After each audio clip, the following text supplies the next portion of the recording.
بسم الله الرحمن الرحيم. الحمد لله رب العالمين، والصلاة والسلام على رسوله النبي الكريم محمد وعلى آله وصحبه أجمعين ومن تبعهم بإحسان ودعا بدعوتهم إلى يوم الدين. أما بعد، فقال الله سبحانه وتعالى: فأعوذ بالله من الشيطان الرجيم. بسم الله الرحمن الرحيم. عما يتساءلون عن النبأ العظيم الذي هم فيه مختلفون كلا سيعلمون ثم كلا سيعلمون ألم نجعل الأرض مهادا والجبال أوتادا وخلقناكم أزواجا وجعلنا نومكم ثباتا وجعلنا الليل لباسا وجعلنا النهار معاشا وبنينا فوقكم سبعا شدادا وجعلنا سراجا وهاجا وأنزلنا من المعصرات ماء سجاجا لنخرج به حبا ونباتا وجنات الفافا. صدق اللہ العظیم. محترم ناظرین، السلام علیکم ورحمۃ اللہ وبرکاتہ. اللہ کا بڑا فضل و کرم ہے کہ محض اس کی فضل، اس کی مہربانی سے اور اس ذات عالیہ کی توفیق سے اللہ تبارک و تعالیٰ نے یہ ممکن کیا کہ ہمارا یہ یوٹیوب چینل نے آپ حضرات کی خدمت میں تفسیر قرآن کے تعلق سے ایک سیریز کو نشر کیا. آپ تک ان قرآن کے دروس کو، ان قرآن کے لیکچرز کو آپ تک پہنچانے کی کوشش کی، جس میں قرآن کا تعارف آیا تھا، قرآن کے اور علم قرآن کے، تدوین قرآن کے، قرآن کی تعریف کے، قرآن کی تدوین کے، قرآن کی جمع کرنے کے سلسلے میں کچھ ضروری معلومات، کچھ ضروری باتیں آپ تک پہنچائی گئی تھیں. یقیناً یہ مباحث و یہ معارف موٹی موٹی ضخیم کتابوں کے متقاضی ہیں، بڑی بڑی کتابوں میں اور مراجع اور ریفرنس بک میں موجود ہیں، اور گھنٹوں گھنٹوں کے لیکچرز اس کے لیے ناکافی ہیں، لیکن وہ قدر ممکن مقدار کے جو آپ تک پیش کی جا سکتی ہو، جس کو آپ آسانی سے سمجھ سکتے ہوں، اس چینل کے ذریعے اس سیریز میں آپ تک پہنچانے کی پوری کوشش کی گئی. پھر اس کے بعد ان صورتوں کی تفسیر کا ایک سلسلہ شروع کیا گیا کہ جو عام طور سے ہم روزمرہ اپنی نمازوں میں پڑھتے ہیں، عام طور سے جماعت کی نمازوں میں امام حضرات ان صورتوں کو کثرت سے پڑھا کرتے ہیں، اور خاص طور سے سنتوں اور نفلوں کے دوران دیگر جو نمازیں ہم اپنی پڑھتے ہیں اس میں ہم ان صورتوں کو پڑھتے ہیں، ہماری بہنیں ان صورتوں کو پڑھتی ہیں، ہمارے بچے ان صورتوں کو پڑھتے ہیں. یہ کوشش کی گئی کہ ان صورتوں کی تفسیر سب سے پہلے پیش کی جائے. وہ قرآن کا آخری حصہ جو سب سے زیادہ تلاوت کی جاتی ہے، سب سے زیادہ جس کو پڑھا جاتا ہے، سب سے زیادہ جس کو پڑھنا مشروع کیا گیا ہے نمازوں کے ذریعے، کیونکہ سب سے بہتر طریقہ یہ ہے کہ پوری ایک سورت کو نماز کے اندر پڑھا جائے. لیکن ظاہر سی بات ہے کہ اگر کوئی سورہ بقرہ، سورہ آل عمران، سورہ مائدہ، سورہ توبہ، کیا ان صورتوں کو کوئی پوری نماز میں پڑھ سکتا ہے؟ سوائے یہ کہ کوئی جید حافظ ہو اور اس کو بڑا ذوق ہو، وقت ہو، فرصت ہو، فجر کی نماز ہو، تلاوت کا ذوق ہو تو کر سکتا ہے کبھی کبھار. تو پھر یہ ہے کہ صاحب قرآن میں سے اتنا حصہ پڑھے کہ جس میں ایک بات پوری ہو رہی ہو. اور ظاہر سی بات ہے وہ حضرات کے جو بہتر طریقے سے عربی زبان نہیں سمجھتے، جو عربی زبان سے واقف نہیں ہیں، جو قرآن کے معانی اور ترجمے کو نہیں سمجھتے، ان کے لیے ایسا کرنا مشکل ہے. اس کے لیے ہمارے بزرگوں نے کسی زمانے میں قرآن پر کام کرنے والے، قرآن کو پڑھنے اور پڑھانے والے لوگوں میں سے کسی نے اس غرض سے قرآن میں رکوع کے علامتیں لگائی ہیں. تقریباً یہ رکوع قرآن کے اندر ایک مضمون کو پورا کرتا ہے، یعنی کم سے کم ایسا ہوتا ہے کہ اگر رکوع پر آپ رکوع کریں گے تو بات قرآن کا کوئی قصہ، قرآن کی کوئی بات یا قرآن کا کوئی جملہ بیچ میں سے منقطع نہیں ہوگا. ایسا نہیں ہوگا کہ بات کچھ کہی جا رہی ہو اور آپ منقطع کر دیں اور دوبارہ آ کر اس کو آدھی دوبارہ پڑھیں تو اس کا کوئی دوسرا مطلب نکالا جا سکتا ہو. اس مد نظر کو دیکھتے ہوئے چھوٹی صورتوں کی اہمیت بہت بڑھ جاتی ہے کہ ان کو عام طور سے ہم لوگ نوافل کے اندر، سنتوں کے اندر ان کو کثرت سے پڑھا کرتے ہیں. کہاں سے شروع کیا جائے؟ تو ذہن میں یہ بات آئی کہ جو ہے جہاں سے اللہ تبارک و تعالیٰ نے شروع کیا قرآن کا نزول قرآن کا جہاں سے شروع ہوا، اقرأ بسم ربک الذی خلق، وہاں سے شروع کی جائے بات. چنانچہ بات وہاں سے شروع کی گئی اور اللہ تبارک و تعالیٰ نے توفیق دی، ہمت دی، ہے نا، اور آپ حضرات نے تعاون کیا اس چینل میں شریک ہو کر، اس چینل کی وزٹ کر کے، تو یہ ممکن ہوا کہ اس سلسلے کو آگے بڑھایا جائے۔ پھر سورہ علق کی تفسیر ہوئی، سورہ ہے نا جس کے اندر پہلی قرآن کی اترنے والی آیت کے بارے میں بات ہوئی تھی۔ نزول قرآن کے ساتھ اقرا کا جو پیغام تھا، ہے نا، اس میں یہ بات آئی تھی کہ کیا عجیب سی ضد ہے ان پڑھ سے پڑھنے کی، ہے یہ مذہب، یہ قرآن، یہ نئی تعلیم، یہ جو نیا انقلاب آ رہا ہے دنیا کے اندر آخری پیغام کے ذریعے، کہ جو آسمان سے آخری پیغام دیا جا رہا ہے، اس کا شعار ہے کہ پڑھو۔ ان عرب کے اور ریگستان کے رہنے والے، وہ ان پڑھ عرب کے جنہیں پڑھنا نہیں آیا تھا، پہلے پیغام میں ان سے یہ ضد کی جا رہی ہے کہ پڑھو، کیونکہ پڑھو گے تو خزانہ کھلے گا، پڑھو گے تو آفاق، پڑھو گے تو ذہن کے گوشے کھلیں گے، پڑھو گے تو فکر میں جلا آئے گی، پڑھو گے تو صحیح اور غلط کی تمیز آئے گی، پڑھو گے تو سچ اور جھوٹ کی شناخت آئے گی۔ لیکن مسئلہ صرف یہ ہے کہ تعلیم وہ ہونا چاہیے کہ جو سچ اور جھوٹ کا فرق سکھاتی ہو، جو صحیح اور غلط کا صحیح سلیقہ سکھاتی ہو، جو مناسب اور نامناسب کی سیکھ دیتی ہو۔ وہ تعلیم نہ ہو کہ جو صرف مفادات کا پجاری بنا کر نکالتی۔ آج المیہ دنیا کا یہ ہے، آج دنیا کے ساتھ یہ حادثہ ہوا ہے کہ ترقی کے نام پر، تمدن کے نام پر، ماڈرنائزیشن کے نام پر، سویلائزیشن کے نام پر آج ہمیں اور ہماری نسلوں کو وہ نظام تعلیم دی، وہ ایجوکیشن سسٹم دیا گیا ہے کہ جو ایک صرف خود غرض انسان بنا کر کھڑا کرتا ہے، جو صرف مطلب پرست انسان بنا کر پیدا کرتا ہے، جو صرف مفادات کا پجاری بنا کر کھڑا کرتا ہے۔ پھر وہ نہ صحیح دیکھتا ہے نہ غلط، نہ سچ دیکھتا ہے نہ جھوٹ، نہ مدعا دیکھتا ہے کہ نہ مدعا، ہے نا، پھر وہ نہ انصاف دیکھتا ہے کہ وہ ظلم، وہ دیکھتا ہے تو صرف فائدہ اور مفاد، انٹرسٹ۔ آپ دیکھتے ہیں کہ بڑی بڑی طاقتیں بڑی بڑی جنگیں چھیڑ دیتی ہیں، ہزاروں ٹنوں کا بارود گرا دیتی ہیں، آباد شہروں کو کھنڈروں میں اور ویرانوں میں تبدیل کر دیتی ہیں، چہچہاتے اور کھیل کھلاتے کالونیوں اور ہے نا بچوں کی چہچہاٹوں اور کھلکھلاہٹوں سے گونجتی ہوئی کالونیوں کو بیابان قبرستان بنا دیتی ہیں۔ اور ان سے جب کوئی سوال پوچھتا ہے اس باربریت کا، کوئی ان سے سوال پوچھتا ہے اس سفاکیت کا، کوئی ان سے سوال پوچھتا ہے اس خون بہائے جانے کا، کوئی سوال پوچھتا ہے ان تمدن کو جو ہے زمین بوس کر دینے کا، کوئی سوال پوچھتا ہے ان بڑی بڑی بلڈنگوں کو گرانے کا، ان پلوں کو توڑنے کا، ان سڑکوں کو کھودنے کا، تو جواب ہوتا ہے کہ یہ ہمارے ملک کا انٹرسٹ اس کے پیچھے تھا۔ تو آج کی تعلیمی نظام، آج کا تربیتی نظام، آج کا یہ معاشرتی نظام، آج کا یہ سماجی نظام جس فکر کے تحت چل رہا ہے، وہ صرف مفاد اور انٹرسٹ کے پیچھے چلتا ہے۔ ہر چیز اس کے پیچھے ہے نا، یہ موقع تفصیل کا نہیں ہے۔ آج بیماریوں کو پھیلا کر انشورنس کمپنیوں کے کاروبار چمک رہے ہیں۔ میں نے ایک بار ایک صاحب سے پوچھا کہ آپ ایک بات بتائیے، آپ کارپوریٹ ورلڈ کے اندر کام کرتے ہیں، آپ ہے نا، آپ اس جدید تجارتی نظام کو اچھے سے سمجھتے ہیں، آپ مجھے بتائیے کہ کیا بیمہ کمپنی کو مجھ سے ہمدردی ہے کہ جو اسکیم لائی ہے، یا اس کو اپنا بزنس چلانا ہے؟ کہ صاحب یقیناً بزنس چلانا ہے۔ میں نے کہا بس تو پھر اس کا مارکیٹنگ مینیجر اور اس کا سیل مین آ کر مجھ پر اپنا احسان کیوں جتاتا ہے؟ بہت سی باتیں اس موضوع پہ کی جا سکتی ہیں، یہ موضوع اس وقت نہیں ہے۔ تو بہرحال اقرا کی تفصیل ہوئی، پھر جو ہے اللہ کے رسول صلی اللہ علیہ وسلم کے ساتھ جو ابو جہل کا برتاؤ، اس کی بات ہوئی، پھر سورہ قدر پر بات آئی، انا انزلناہ فی لیلۃ القدر، پہلا قرآن کی آیتیں اتری،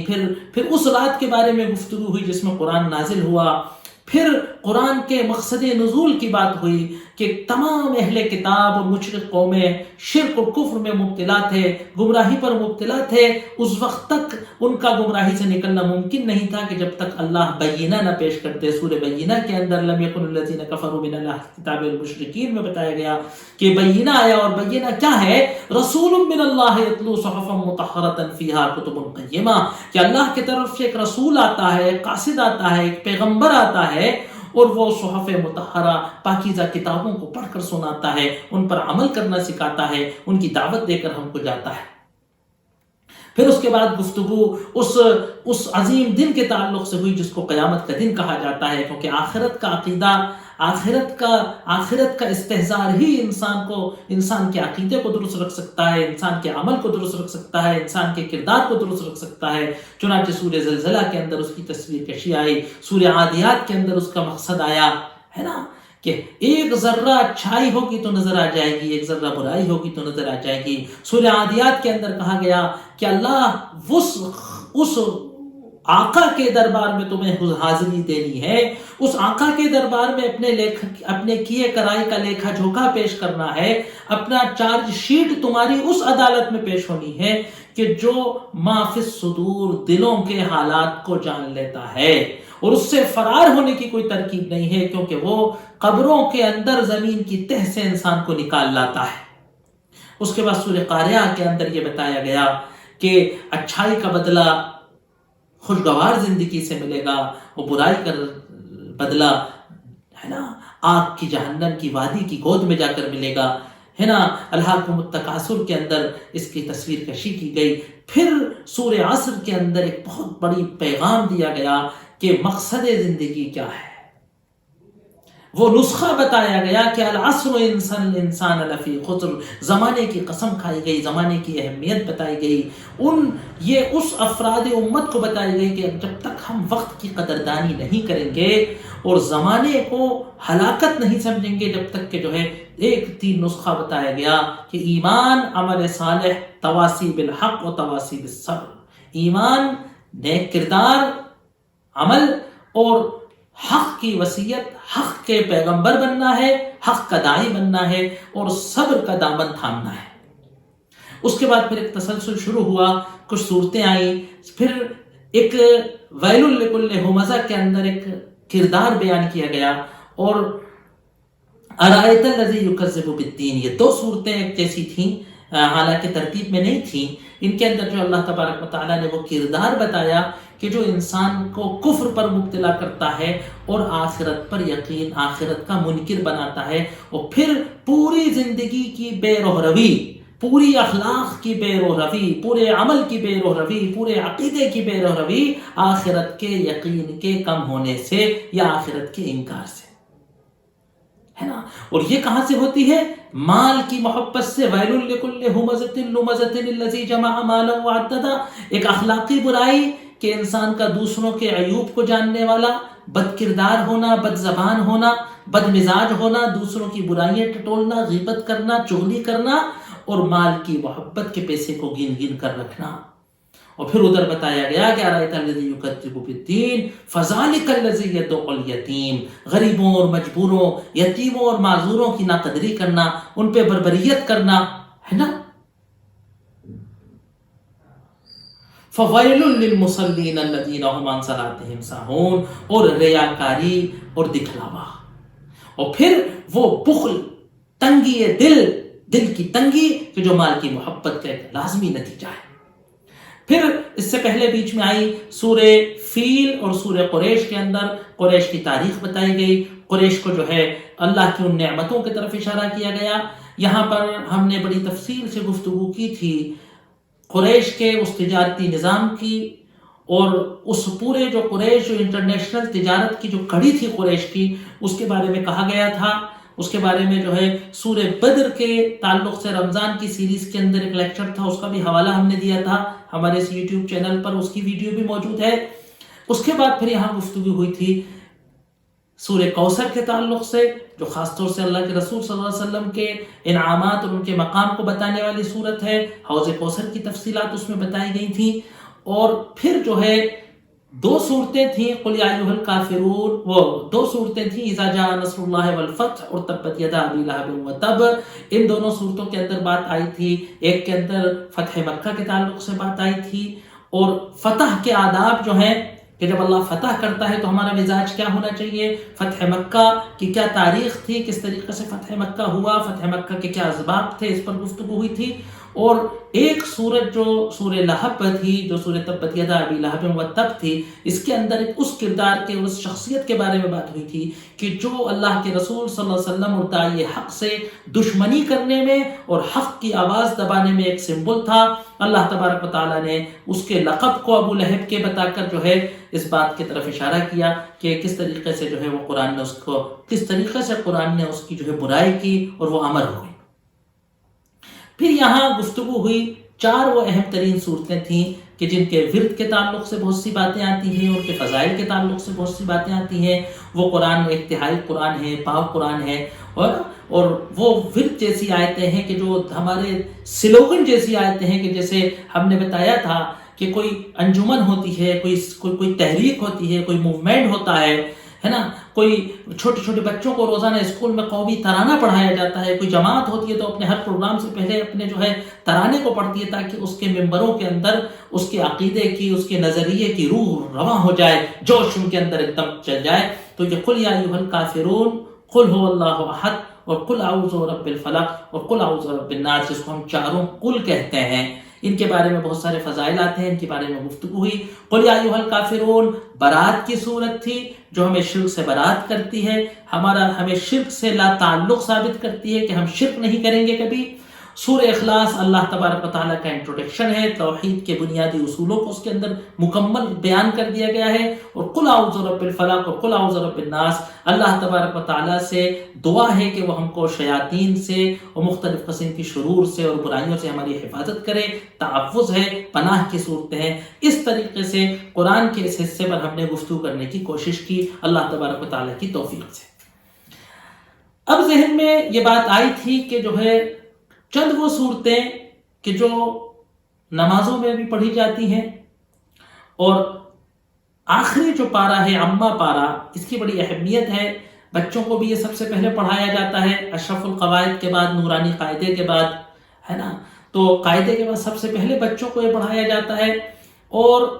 اس کی تفسیر کرنے کی اب انشاءاللہ کوشش کی جائے گی۔ سورہ نبأ سے اب 29واں پارہ جو بچا ہے، تیسرے پارے کے آخری حصے کے بارے میں تو گفتگو ہوگی جیسے بھی آپ سے بیان کیا، عرض کیا ہے، لیکن اب جو باقی صورتیں ہیں سورہ نبأ سے لے کر انشاءاللہ اس کے تفسیر کرنے کا بھی یہ سلسلہ انشاءاللہ آج سے اللہ تبارک و تعالیٰ کی توفیق سے، اس کی ہدایت سے، اس کے سامنے ہاتھ پھیلا کر اس کو کرنے کی کوشش کی جا رہی ہے۔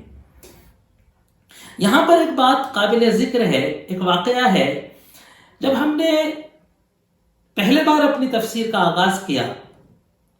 ہمارے اس ادارے دار التصنیف و ترجمے کی لائبریری ہال کے اندر، تو ہمارے ایک عزیز ہیں، وہ ہماری تفسیر میں بڑی پابندی سے آتے تھے،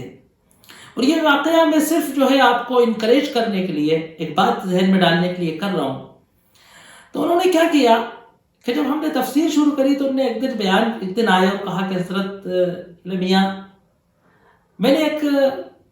طریقہ اپنایا کہ آپ جب تفسیر کرتے ہیں تو ویسے بھی آپ کے یہاں بڑی مشکل سے 2-3 آیتوں کی تفسیر ہو پاتی ہے، 4 آیتوں کی، 6 آیتوں کی، تو میں کیا کرتا ہوں کہ آپ جب تفسیر کرتے ہیں تو میں ان آیتوں کو حفظ کر لیتا ہوں گھر میں، اور اگلی آیتوں کی تیاری کر لیتا ہوں۔ تو ابھی تک آپ نے جتنے قرآن کی تفسیر کی ہے، اتنے پارے مجھے اب حفظ ہو چکے ہیں۔ ایک لیکچر کے دوسرے لیکچر کے بیچ کا جو وقت ہوتا ہے اس میں میں ان آیات کو یاد کر لیتا ہوں، پھر باقی آیات کو پڑھتا اور کسی کو سناتا رہتا ہوں۔ یہ بات میں اس لیے کہہ رہا ہوں کہ اگر کوئی صاحب یہ کوشش کریں کہ ہم صاحب اس تفسیر کے پروگرام کے ساتھ ساتھ اتنے قرآن کو یاد بھی کرتے رہیں۔ ابھی تک جو صورتیں کی تھیں وہ تو عام طور سے ہم لوگوں کو ماشاءاللہ یاد ہوتی ہیں زیادہ تر اس میں سے۔ اب یہ صورتیں جو ہیں تھوڑی سی بڑی صورتیں ہیں، اگر یہ بھی ہم یاد کر لیں، اس بات کی کوشش کریں کہ عامہ پارہ ہم پورا یاد کر لیں، تو پھر فجر کی نماز میں، ظہر کی نماز میں تھوڑی طویل پڑھنے کا کبھی ہمیں دل چاہتا ہے، کبھی رمضان المبارک ہوتے ہیں، تراویح کی بات ہوتی ہے، کبھی قیام اللیل کا دل چاہتا ہے، کبھی اللہ تبارک و تعالیٰ رات میں اٹھنے کی توفیق کر دیتا ہے، تو اب اٹھے سردی میں، وضو بھی کیا، سب کیا، اور قل هو اللہ احد انا اعطیناک اور آیت الذی یکذب بالدین پڑھی 4 رکعتیں، مزہ بھی نہیں آتا ہے نا۔ تو تھوڑا سا میں یہ نہیں کہہ رہا کہ ہر آدمی حفظ کر سکے نہ کر سکے، نیت کرنا چاہیے قرآن کو حفظ کرنے کی. تو کم سے کم اگر عامہ پارہ یاد ہو تو ہمارے پاس ایک ایسا مجموعہ ہوگا کہ تھوڑی طویل تلاوت کرنے کی صورتیں بھی ہیں. سورہ نبا ہے، سورہ نازعات ہے، سورہ عبسہ ہے. تھوڑا میڈیم قسم کا بھی ہمارے پاس کہ بھی سبح اسم ربک الاعلیٰ ہے، حل اتاک حدیث الغاشیہ ہے، سورہ فجر ہے. تھوڑا اور آ جائے گی تو سب سورہ بلد پڑھ لی، سورہ ضحیٰ پڑھ لی، ہے نا. اور مختصر سا وقت ہے، جلدی ہے، سنت نفلوں کا معاملہ ہے تو سب لیلاف قریش پڑھ لی، ہے نا. تو اس طریقے سے اگر یہ سپارہ ہماری گرفت میں رہے، یہ قرآن کا حصہ پارہ ہماری گرفت میں رہے، اور اس کی تفسیر بھی ہم اسی لیے بیان کرنے کی کوشش کر رہے ہیں کہ جب ہم اس طریقے سے نمازوں میں اس حصے کو پڑھیں تو اس کے مفہوم و معانی کا استحضار ہو، کم سے کم ہماری نماز میں وہ لطف آئے کہ ہمارا باری تعالیٰ، ہمارا خالق، ہمارا آقا، ہمارا مالک ہم سے کیا کہنا چاہتا ہے. اس پوری تفسیر کو پڑھنے اور پڑھانے، اس پوری قرآن فہمی کا اصل مقصد یہ ہے کہ آدمی کو یہ سمجھ آئے کہ میرا خدا مجھ سے کیا خطاب کر رہا ہے نا. اور دوسری بات یہ کہ مسائل تو ہم آپ کو بتا سکتے ہیں، بھائی وضو ایسے کرنا ہے، نماز ایسے پڑھنی ہے. آپ پوچھیں گے صاحب اس طریقے سے کیا میں یہ لون لے سکتا ہوں کہ نہیں، مفتی بتا دے گا. لیکن قرآن کو جب تک نہیں سمجھیں گے، جب تک ہماری بہتر ذہن سازی نہیں ہو سکتی، ہماری فکر سازی نہیں ہو سکتی، ہماری سوچ قرآنی سوچ نہیں بن سکتی، ہمارا ذوق قرآنی ذوق نہیں بن سکتا، ہماری پسند اور ناپسند قرآنی نہیں بن سکتی، ہمارے سمجھنے اور سوچنے کا انداز قرآنی وحی والا نہیں ہو سکتا، جب تک کہ ہم قرآن کو فکری طور پہ نہ پی لیں، ہم قرآن کی فکر سے ہم آہنگ نہ ہو جائیں.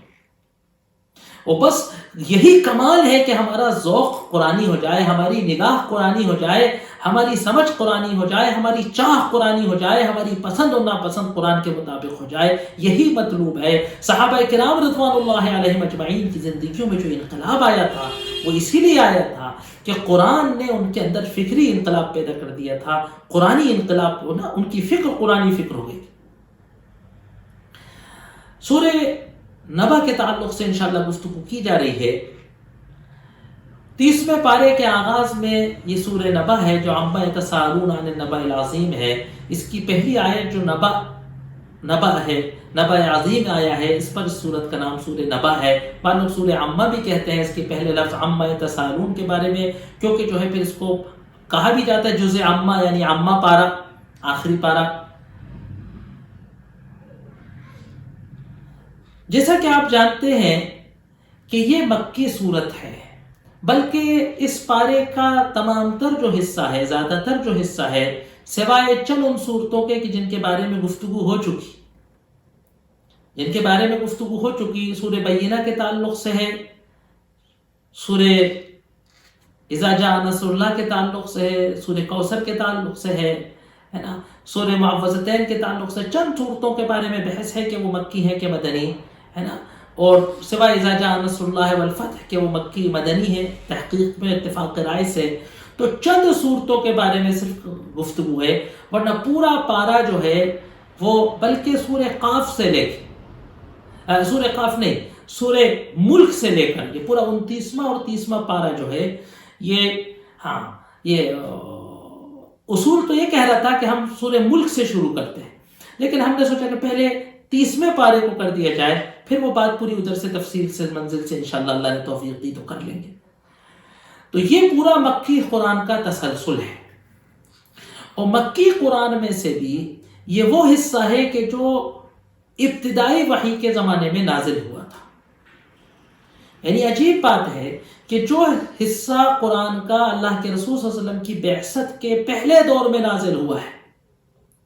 سب سے ابتدائی دور میں نازل ہوا ہے، تقریباً وہ قرآن میں سب سے اخیر کے اندر رکھا گیا ہے. دوسری بات یہ کہ وہ حصہ جو سب سے پہلے اترا تھا، جس کو قرآن میں سب سے اخیر میں رکھا گیا ہے، نمازوں میں پڑھنے میں سب سے زیادہ اس کا استحباب اور اس کا رواج رکھ دیا گیا.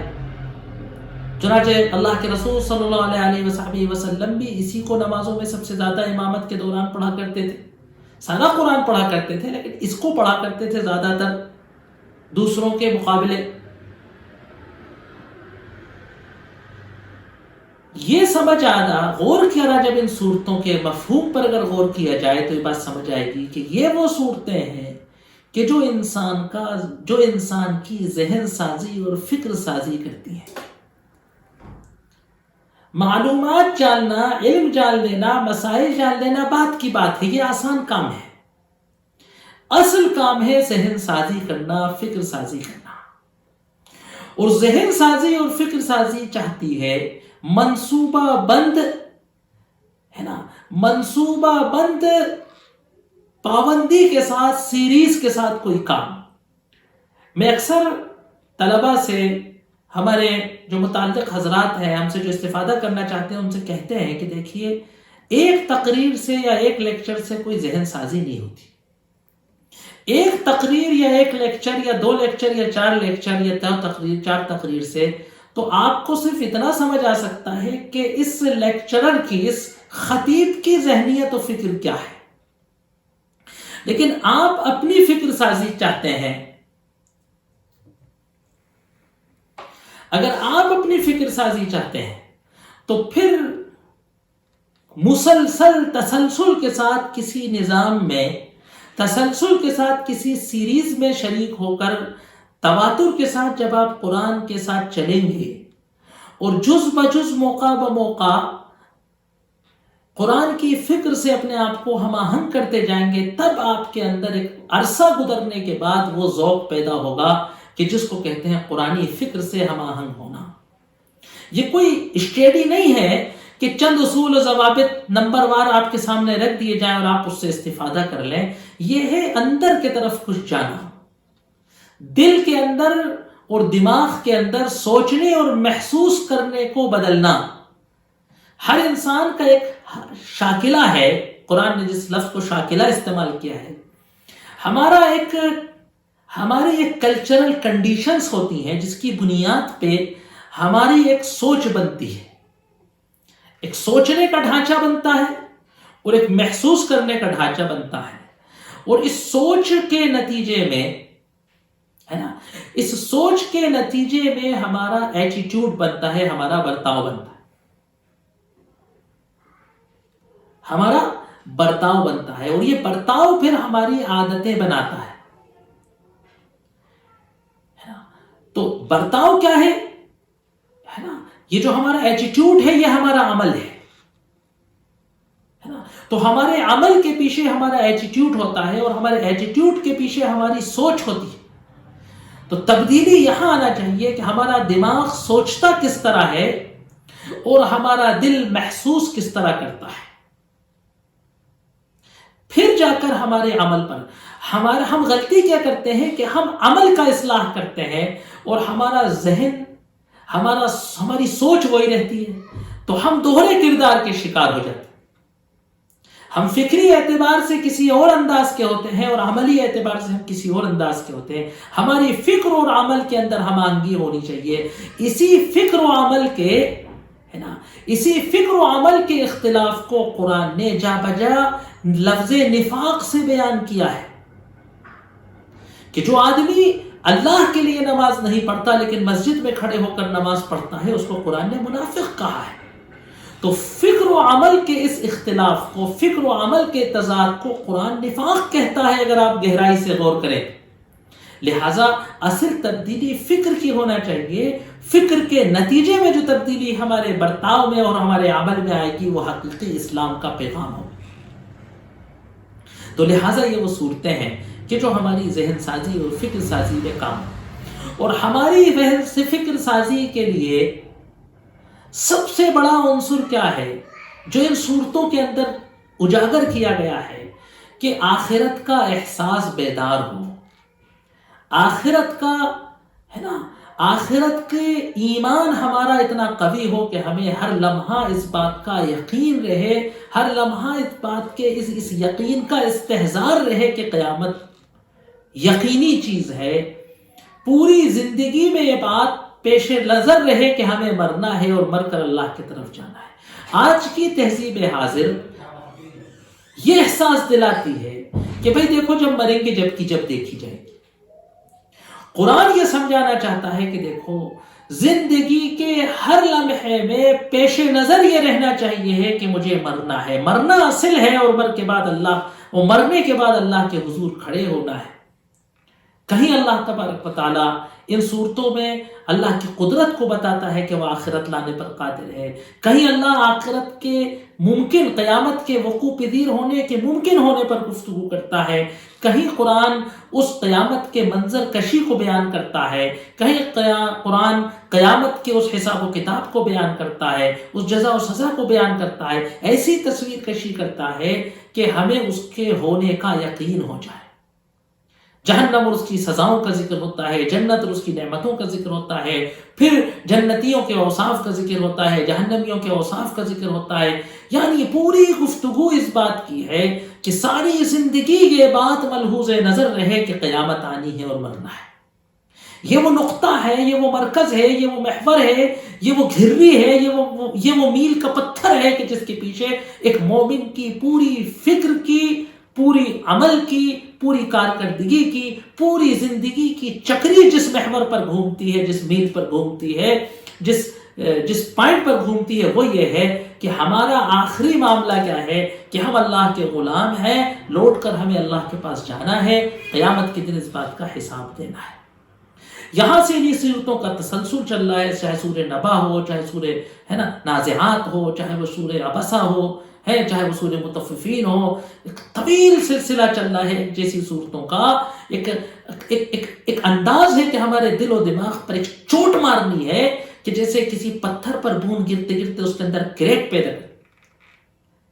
ہمارے اس دنیا داری اور گہما گہمی کے، اس دنیاوی زندگی اور اس مادی زندگی کی اس گہما گہمی کے بیچ قرآن ہمارے اندر آخرت کے تصور کی ایسی سیند لگانا چاہ رہا ہے کہ وہ ہمارے عقیدے میں پیوست ہو جائے۔ انشاءاللہ اللہ تبارک و تعالیٰ نے توفیق دی تو انشاءاللہ اس سلسلے میں گفتگو آگے مزید لیکچرز میں کی جائے گی۔ وآخر دعوانا ان الحمدللہ رب العالمین۔